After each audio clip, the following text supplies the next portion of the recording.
광주 전남권 뉴스입니다. 윤석열 대통령이 그제 이태원 참사 당시 경찰의 부실 대응에 대해 강도 높은 비판과 함께 재발 방지를 주문했습니다. 그런데 같은 날 집회 현장에 배치된 경찰관들이 휴대전화로 게임을 하거나 쇼핑을 하는 모습이 포착돼 물의를 빚고 있습니다. 현장에는 경찰서장도 있었습니다. 김호 기자입니다. 이태원 참사와 관련한 국가안전시스템 점검회의에서 경찰의 부실 대응을 강하게 질타한 윤석열 대통령. 왜 4시간 동안 물끄러미 쳐다만 보고 있었냐 이거예요. 지휘 고하를 막론하고 아주 엄정하게 진상을 규명해서. 같은 날 오전 순천에서 열린 한 집회 현장. 안전사고에 대비하기 위해 배치된 경찰관들이 바로 옆 벤치에 모여 앉아 있습니다. 스마트폰을 가로로 든 채 다리를 꼬고 앉은 경찰관. 손가락으로 쉴 새 없이 화면을 누릅니다. 집회가 한창인 현장에서 휴대전화로 게임을 하는 겁니다. 안전관리 하러 오신 거 맞으세요? 주변에 있던 서너 명도 스마트폰에 열중하고 있었는데 영상이나 쇼핑몰을 보고 있었습니다. 바로 옆 벤치에 앉아있던 과장급 간부경찰관에게 이 같은 사실을 알리자 놀랐다는 반응입니다. 게임하고 쇼핑몰 보고 그렇게 하시는데 안전관리 하러 오신 게 맞나요? 게임을 했다고요? 집회 현장에 출동한 경찰관은 60명 안팎. 경찰서장을 비롯해 과장급 간부 3명도 있었습니다. 순천경찰서는 해당 경찰관들의 행동은 국민정서에 반하는 부적절한 행위로 근무 자세를 바로잡겠다고 밝혔습니다. KBS 뉴스 김호입니다. 지역 축제에 대한 안전관리 계획 심의가 행안부 원칙을 어기고 서면으로만 이루어지고 있다는 KBS의 보도와 관련해 해남군이 오는 11일에 열리는 해남 미남축제의 안전관리 대책을 강화하기로 했습니다. 해남군은 그동안 서면으로만 이루어졌던 해남 미남축제의 안전회의를 지난 4일과 7일 대면으로 이틀간 진행한 뒤 현장 점검을 마쳤다고 밝혔습니다. 또 해남군은 오늘부터 축제 개막일까지 전라남도와 함께 합동 점검을 이어갈 예정이라고 덧붙였습니다. 광주의 친환경 에너지인 수소를 활용하는 연료전지 발전소가 준공했습니다. 화석연료를 쓰지 않는 친환경 에너지 시설로 공공기관과 시민들이 사용할 수 있는 열과 전기를 생산합니다. 2045년까지 탄소 중립 목표를 달성하기 위한 온실가스 감축 시설입니다. 최혜진 기자입니다. 쓰레기를 태운 열로 광주 상무지구 일대 에너지를 공급해온 상무소각장. 2016년 환경오염 문제로 폐쇄한 이후 임시 방편으로 LNG 보일러를 이용해왔습니다. 이를 대체할 수 있는 친환경 에너지인 수소 연료전지 발전소가 준공했습니다.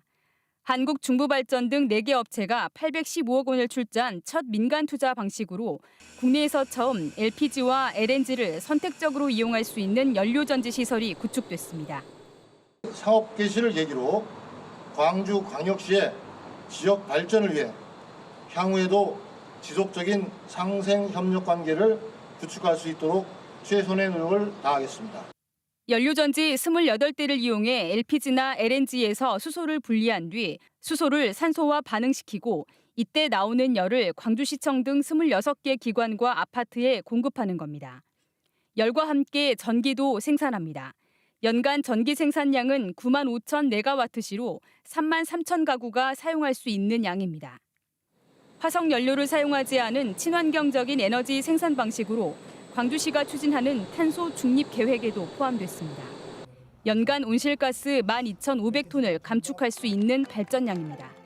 이 자리를 시작으로 해서 더욱더 수소를 탄소 중립으로 가져가는 그 에너지 전환기를 박차를 가하도록 하겠습니다. 하지만 광주시의 탄소 중립 정책은 아직 갈 길이 멉니다. 광주시는 정부 목표보다 5년 앞선 2045년에 발전이나 공원 녹지, 수송 등 여러 분야에서 온실가스 감축량을 907만 톤까지 달성하겠다고 선언했지만 지난해까지 90만 톤에 그쳤습니다. 목표를 앞당긴 광주시의 탄소 중립 정책이 속도를 낼 수 있을지 주목됩니다. KBS 뉴스 최진입니다.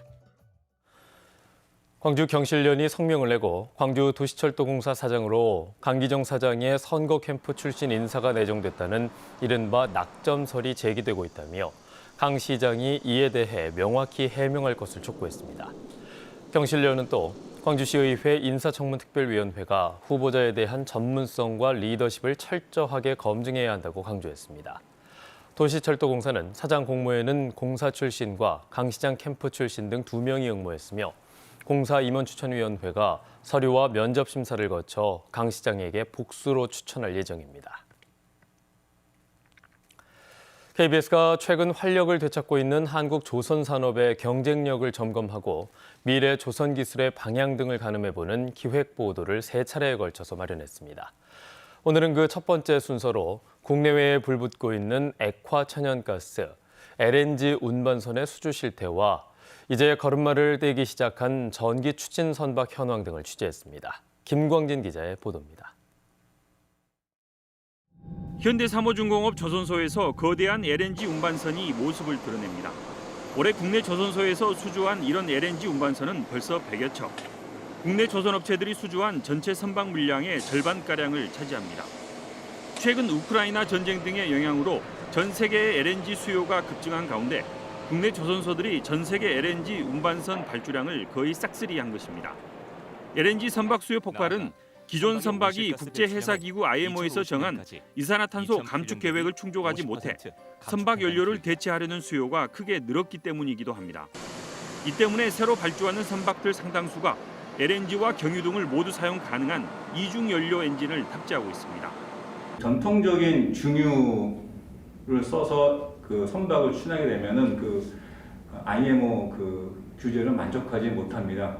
LNG의 장점은 이제 아까 말씀 이산화탄소가 일단 일반 중유 대비 20% 이상 줄 수 있고요. 국내 선박에서 발생하는 이산화탄소와 질소산화물 등 대기 오염 물질은 지난 2018년 기준 연간 29만 3천여 톤에 달합니다.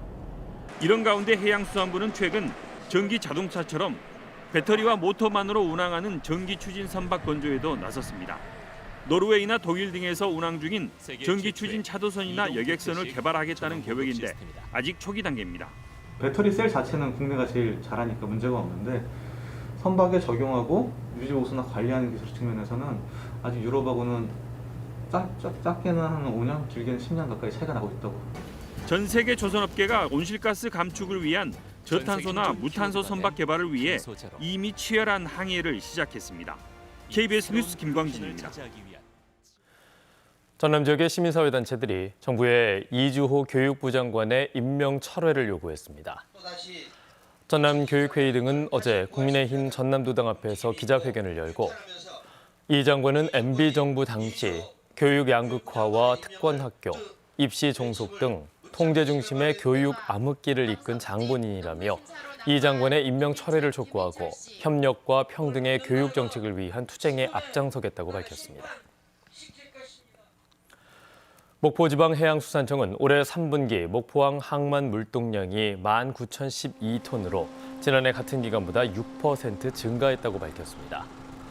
해수청은 목포에서 제주간 농산물과 시멘트 수송 증가로 연안 화물은 늘었고 자동차와 선박 블록 물량 감소로 주요 수출입 화물은 줄었다고 밝혔습니다.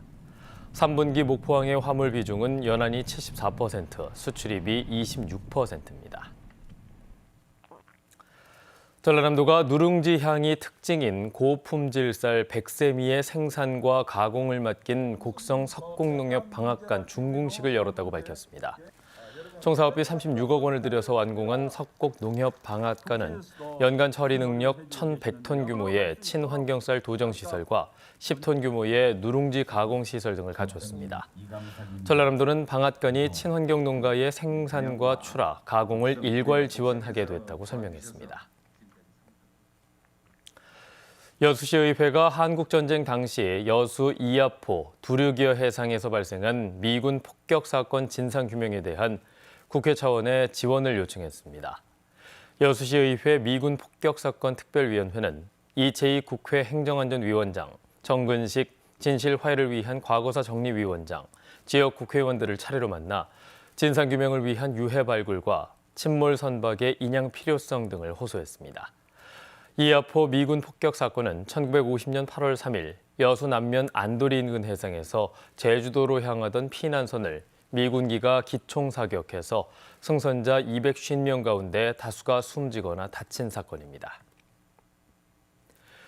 여수 순천 11구 사건과 피해 신고, 자료 수집, 분석 기간을 1년씩 연장하는 내용의 여순 사건 특별법 개정안이 발의됐습니다.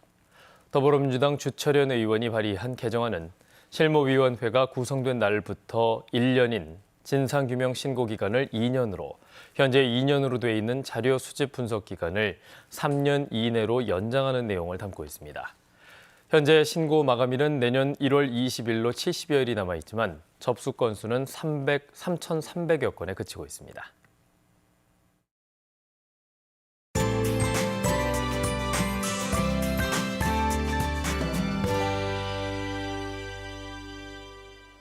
오늘 아침 시야가 답답한 곳들이 많습니다. 안개가 짙게 끼면서 가시거리가 200m 미만으로 짧아진 곳들이 있는데요. 구례가 90, 나주가 120m 가리키고 있습니다. 무안공항과 광주공항에는 저시정특보도 내려진 만큼 항공기 이용하시는 분들은 운항 정보 미리 확인하셔야겠고요. 낮 동안에도 연무나 방무로 남아 시야가 부역해 보이는 곳들 있겠습니다. 오늘도 아침에는 쌀쌀, 낮에는 포근한 날씨가 예상됩니다. 아침 최저 기온 광주가 5.9도, 구례와 보성 등 전남의 일부 지역은 0도 안팎으로 어제와 비슷한 기온 기록했습니다. 오늘 전남 내륙 지역은 서리가 내리는 곳들 있겠고요. 낮 기온은 20도 안팎까지 쑥 오르겠습니다. 다음 자세한 지역별 날씨입니다. 오늘 대체로 맑겠고요. 아침 기온 어제와 비슷합니다. 한낮 기온은 담양과 한평 21도까지 오르겠습니다. 여수의 낮 최고 기온 19도, 구례 21도로 어제와 비슷하거나 1, 2도가량 높겠습니다. 목포의 한낮 기온 19도, 영암 21도, 완도 20도까지 오르겠고요. 신안을 비롯한 도서 지역은 17도에서 20도가 예상됩니다. 바다의 물결은 전해상에서 비교적 잔잔하겠습니다.